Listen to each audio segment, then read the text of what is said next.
During our first project day, we were asked to find these stakes and locate the plant right below it. And we were asked to rip out the grass and weeds surrounding it and lay it in a circular formation around the base stem of the tree.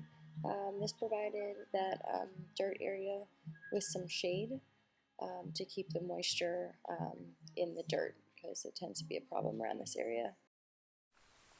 Sometimes it's kind of like looking for a needle in a haystack, like in this case. I was cruising down here and found this little guy right here. So basically we're looking for stems located on the south side of these stakes. We're giving some love to these little trees that are going to give so much back to us. Yeah, really dry, really hard ground, and these species are Australian. There's a mix of acacias and eucalyptus, and they really need to be mulched and released from all this high grass, given a bit of respite from the rabbit problem that we've got. And in a few years' time they'll be really up, so in 5 years these trees will be up above 4 or 5 metres, and we can start planting fruit trees and other native trees in between. So this area up around the back of the land on our south side is the side that we get our cold winter winds from.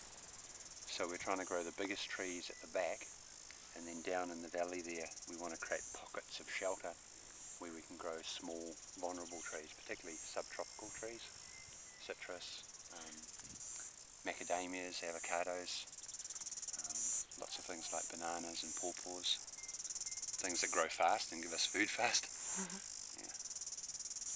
Yeah, these were all planted last summer. And there was 1,000? I think so. About 1,000. Is that what John said? I think he said 1,000. He said a third didn't survive. Yeah. He thought. Probably most of that third is up here, where the ground is really hard and the rabbits ravaged them. I just want to mention with the planting that when we got these trees, all of these trees, except for the exception of a few natives like the totara and the miro, they're all trees that we've bought, and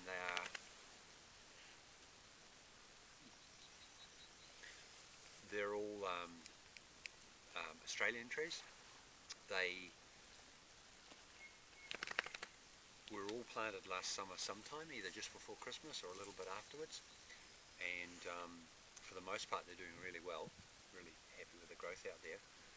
We pay between $1.30 and $2 per plant that we get, and then there's the investment of time and energy that we put in afterwards.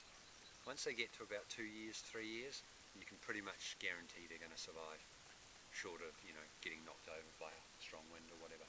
But that first sort of 12 to 24 months is critical, and if we didn't do this we'd lose the greater part of them. So we're going to bring in some mulch and mulch these trees, which will help give them some protection against the sun for a couple of months until the rains come back. Tree guards can help against things like rabbits and hares. We didn't actually have enough, and we were putting the gorse around in little barricades where we knew the rabbits were especially fearsome. The rabbits weren't so bad down in the lowland, but up along that hilltop they were bad, and you saw the evidence of that. We actually bought a product called Liquid Shotgun, which was it's a rabbit repellent, and it came with the trees. Well, it should have come with the trees, and it's actually egg based.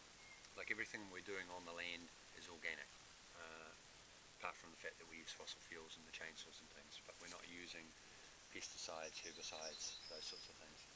A lot of mainstream agriculture, when they were planting trees, they'd spray an area of poison on the grass to knock the grass down, and then they'd put the tree in there.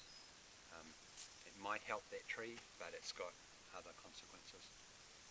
So we got this egg-based powder that you add a glue to, and then you take it out and you spray it on the tree. And for those first couple of weeks, it's a repellent for the rabbits because they just don't like that smell.